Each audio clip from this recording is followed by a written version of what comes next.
ایک غریب آدمی بدو رات کے وقت وہ کہیں بیچارہ صبح سے چلا تھا، مدینے پہنچتے اسے رات ہو گئی. اس نے ڈرتے ہوئے نا خیمہ ہی باہر لگا لیا. جہاں رات ہوئی نا آدھی رات کو کوئی 1-2 بجے سمجھ لے پہنچا مدینے، اس نے باہر نے خیمہ لگا لیا. بیوی اس کی امید سے تھی، بچے کی ولادت کا وقت قریب آ گیا، بیمار ہو گئی، اس نے خیمہ لگایا. بیوی اندر ہے. حضرت عمر فاروق گشت پہ تھے رات کو، ساتھ ایک غلام تھا. حضرت عمر فاروق رضی اللہ تعالیٰ عنہ کہنے لگے وہ آگ جل رہی ہے تھوڑی سی، پتہ کرو کون ہے. تو آپ کا غلام پتہ کرنے گیا تو بدو نے ڈانٹ دیا، کہنے لگے جاؤ تمہیں کیوں بتاؤں. حضرت عمر خود گئے، کہنے لگے مسافر بھائی بتا تو صحیح. کہنے لگا جی چھوڑے، میں آپ کو کیوں بتاؤں، میں کون ہوں، کیسے آیا ہوں. فرمایا خیمے کے اندر سے کراہنے کی آواز آتی، کوئی درد سے چیخ رہا ہے، بتا ہمیں بات کیا ہے. کہنے لگا جی میں فلاں بستی فلاں علاقے کا ایک غریب ہوں، امیر المومنین عمر فاروق سے ملنے آیا ہوں، اور رات ہو گئی ہے تو یہاں خیمہ لگایا ہے، صبح میں ان سے مل کے چلا جاؤں گا.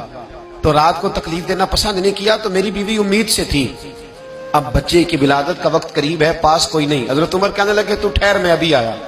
چہرے پہ نقاب ہے، اسے بتایا نہیں میں ہی امیر المومنین. عمر دوڑے گئے اپنی زوجہ سے، کہنے لگے اگر تجھے بہت بڑا اجر مل رہا ہو تو حاصل کرے گی. کہا کروں گی. تو کہنے لگے چل پھر میرے ساتھ، بہت بڑا اجر ہے. ایک دوست کے ہاں ولادت کا وقت ہے، ضرورت کی چیزیں ساتھ لے لو. اس عورت نے تھوڑے دانے لے لیے، گھی لے لیا. حضرت عمر سے کہنے لگی لکڑیاں اکٹھی کر لیں. امیر المومنین کونسلر کی بات نہیں بتا رہا آپ کو، میں آپ کو ایم پی اے کی بات نہیں بتا رہا، ایم ایل اے کی بات نہیں بتا رہا، جو 10 گاؤں کو ملا کے چیئرمین بنا اس کی بات نہیں بتا رہا. اس کی بات بتا رہا ہوں جو 22 لاکھ مربع میل کا حکمران ہے. اس کی بات بتا رہا ہوں جو گلی سے گزرے تو شیطان رستہ ہی بدل جاتا ہے. اس کی بات بتا رہا ہوں جس کے بارے میں میرے مصطفیٰ کریم صلی اللہ تعالیٰ علیہ وآلہ وسلم نے فرمایا میرا عمر تو وہ ہے کہ 950 سال حضرت جبریل بھی اس کی شان بیان کریں تو عظمت ختم نہیں ہوتی. اتنا بڑا شخص. حضرت عمر نے لکڑیاں اکٹھی کی، اینٹوں کا روڑے لے کے چولہا بنایا، پہنچ گئے. آپ کی زوجہ کہنے لگی یہ تھوڑے دانے ڈال لیں، گھی ڈال لیں، اور ایک لکڑی لے کے اس کو ہلائیں، تیار کریں. خود زوجہ اندر چلی گئی. حضرت عمر باہر پکانے لگے. وہ بدو کہتا ہے میں اس طرح کا ان کے ساتھ بہیو کرنے لگا جیسے کو کسی چوکیدار کے ساتھ نہیں کرتا. میں نے سمجھا یہ عمر نے چوکیدار رکھے آنے جانے والے مہمانوں کا. میں کبھی پانی کا پیالہ مانگتا، کبھی کوئی بات، عمر دوڑے جاتے، کبھی پانی لاتے. او مسلمانوں، او میرے رسول کے غلام عزیزو. حضرت عمر فاروق وہ غلام کہتا ہے میں عمر سے کہتا، میں کہتا غلام پانی لا، تو عمر دوڑ کے پانی لاتے. میں کہتا تجھے گھی پکانا بھی آتا ہے، پہلے بھی کبھی پکایا ہے؟ تو عمر فرماتے کوشش تو کر رہا ہوں. میں کہتا پہلے بھی کبھی تیری بیوی نے یہ کام کیا ہے؟ تو حضرت عمر کہنے لگے مجھے یاد نہیں، پوچھ کے بتاؤں گا. کہتے ہیں کیا رنگ تھا، کیا انداز تھا، کیا مصطفیٰ کی تربیت تھی، کیا انداز حضور نے سکھائے غلاموں کو. یہ کس طرح کا امیر ہے کہ یہ ہنڈیاں پکا رہا ہے، پھونکے مار رہا ہے ایک غریب کے لیے، دیہاتی کے لیے جسے جانتے بھی نہیں.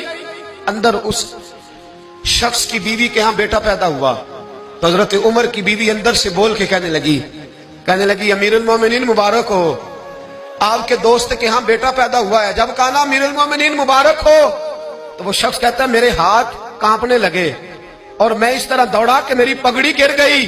میں دوڑا تو عمر نے بلایا، کہا کدھر جاتے ہو؟ کہنے لگا آپ امیر المومنین ہیں، آپ امیر المومنین، آپ عمر ہیں.